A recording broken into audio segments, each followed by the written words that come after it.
sobat-sobat, teman-teman, kakak-kakak. Pada pagi hari ini kembali lagi kita di talk show P2A2 atau biasanya dipanggil dengan P2A2, Perbincangan Putih Abu-Abu. Pada pagi hari ini kita akan mengambil tema atau topik meneladani karakter unggul sebuah negara.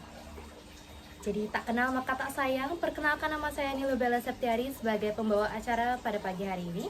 Dan topik kita akan di slide selanjutnya. Nah, para sobat-sobat dan kakak-kakak ataupun adik-adik di luar sana yang mungkin belum mengetahui Kak Andin, ya.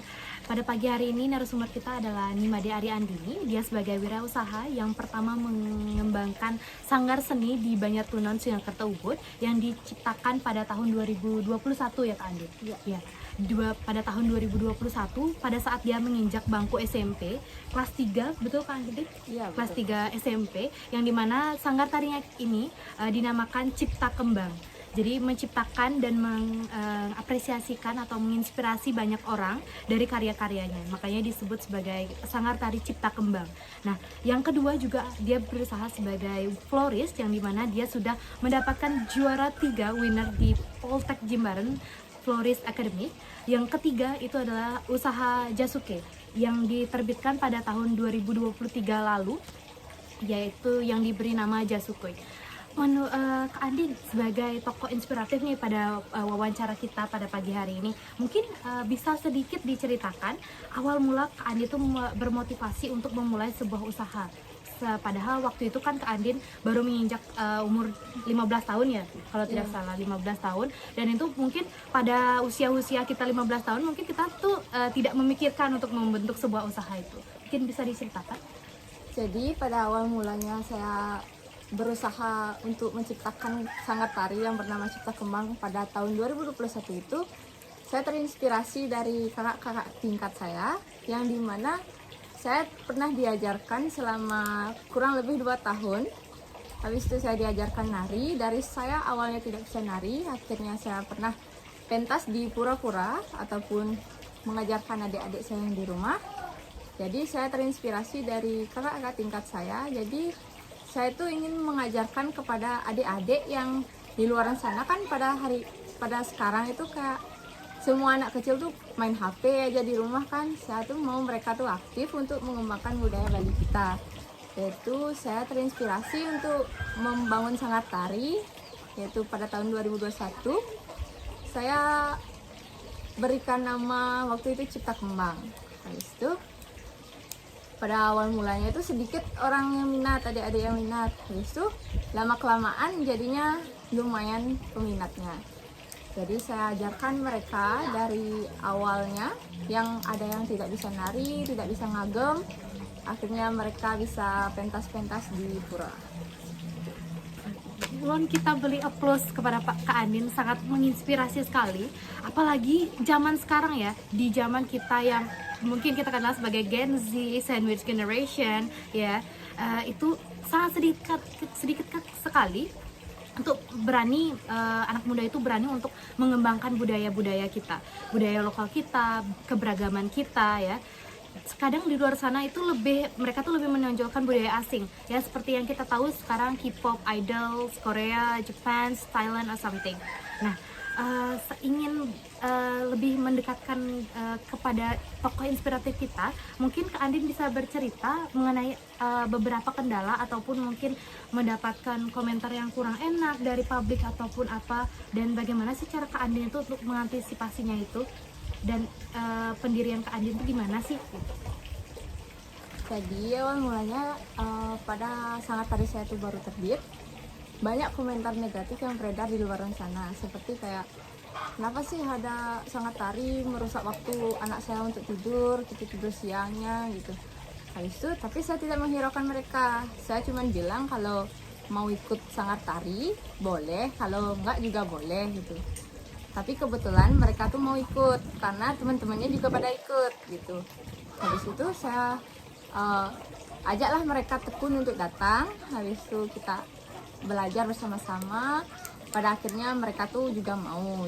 Jadi pas ada komentar negatif itu, cara saya menanganinya itu yaitu kayak saya tuh tidak peduli dengan kata-kata mereka.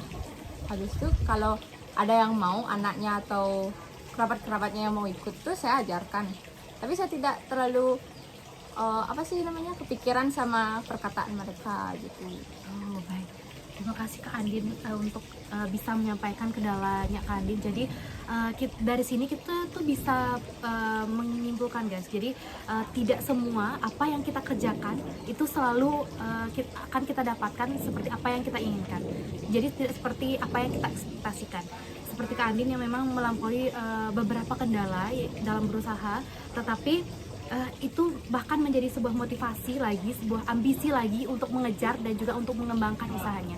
Nah, mungkin Kak Andin bisa menceritakan pendiriannya Kak Andin dan prinsipnya Kak Andin itu untuk mempertahankan dan mengembangkan usahanya Kak Andin seperti apa, agar bisa menginspirasi nih bagi teman-teman yang sudah melihat video ini. Jadi pendirian saya tuh berdiri dengan teguh, habis itu dengan support dari kedua orang tua saya dan juga teman-teman sekitar saya.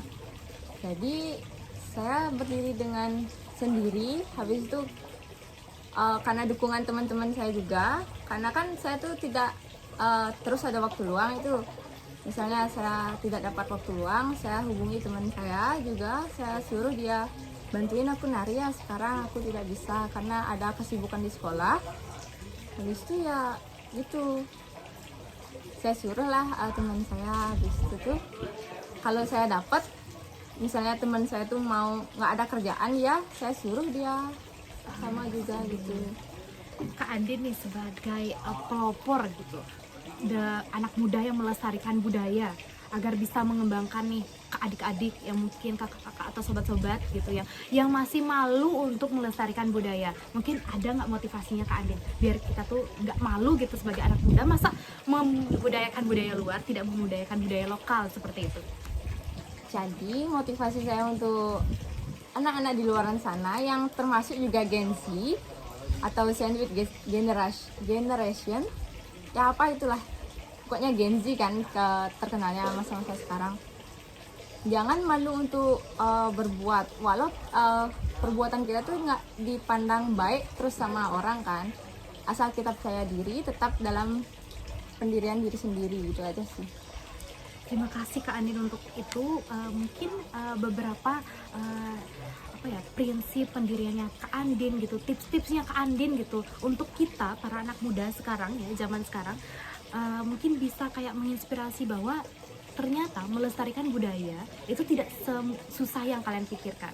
Mungkin dari hal-hal kecil yang mungkin bisa kalian lakukan gitu. Mungkin dari Kak Andin itu untuk menjadi guru tari itu tuh mungkin itu akan melonjakkan sedikit di rasa anak-anak itu, di perasaan anak-anak itu untuk mau belajar budaya kita, jadi mau melestarikan. Jadi ini nih merupakan sebuah penghargaan dan juga sebuah kehormatan bagi saya untuk bisa mengundang Kak Andin ke dalam talk show kita pada pagi hari ini, agar kita bisa menginspirasi banyak orang di luar sana, mau untuk berani berwirausaha, mau untuk berani menciptakan usaha itu, dia menciptakan dan juga mengembangkan usaha itu tidak hanya untuk kepentingan pribadi tetapi untuk kepentingan umum. Karena apa? Usaha yang Kak Andin jalankan pada pagi hari ini mungkin ke depannya itu sangat menginspirasi, tidak hanya mendapatkan income yang dia akan nikmati selanjutnya, tetapi juga akan mendapatkan sebuah applause atau penghargaan ke depannya karena dia sudah berani melestarikan budaya kita. Jadi seperti itu. Menurut Kak Andin nih, gimana sih pandangan Kak Andin mengenai Gen Z atau sandwich generation mungkin ya? Mungkin Kak Andin juga pernah merasakan sandwich generation itu. Bisa diceritakan? Jadi pandangan saya terhadap Gen Z itu, kan saya juga termasuk Gen Z ya. Terus kayak kalau kita tuh misalnya mau, kayak saya tuh kan membuka sangat tari. Kalau ada moodnya sih maunya ngajar, kalau nggak ada moodnya tuh kan pengennya nggak ngajar. Cuman kalau saya tuh kan sebagai sanggar tari itu harus, mau nggak mau itu kita tuh harus mengajarkan adik-adiknya supaya kayak sanggar tarinya itu tetap berjalan. Dan apalagi kalau pas sekarang ini kan masa-masa odalan itu, kita tuh harus mengajarkan adik-adiknya supaya dia mampulah mengejar targetnya, yang tarian yang dia mau igelin lah istilahnya di pura kan. Habis itu kalau kita terus malas-malasan itu kan kapan kita mau selesainya gitu. Terima kasih Kak Andin untuk pandangan Kak Andin nih, mungkin Kak Andin pada pagi hari ini mempunyai sebuah quotes mungkin untuk kita para Gen Z di luar sini, luar sana ya, dan saya pun juga Gen Z ya di sini, mungkin bisa mengambil sebuah kesimpulan lah gitu. Juga mungkin dari quotesnya Kak Andin mungkin bisa termotivasi kita untuk harus berani maju guys gitu. Jadi pesan saya untuk para anak-anak di luaran sana yang seumuran atau tidak seumuran dengan saya, jangan malu untuk bertindaklah mencoba sesuatu, karena sesuatu yang kita coba itu belum tentu gagal, karena bisa jadi dia berhasil walau banyak kritikan buruk lah dari luaran sana gitu. Terima kasih Kak Andin pada pagi hari ini. Mungkin supaya kita tidak terhambat waktu, izinkan saya mengucapkan banyak terima kasih karena Kak Andin sudah bisa menginspirasi kita di talk show pada pagi hari ini. Dan juga untuk talk show pada pagi hari ini saya akan tutup, dan juga mungkin bisa dari talk show pada pagi hari ini yang berdurasi 10 menit ini kalian bisa mengambil pembelajaran, lebih bisa menginspirasi dan memotivasi diri untuk berkembang ke selanjutnya. Terima kasih Kak Andin. Iya, sama-sama.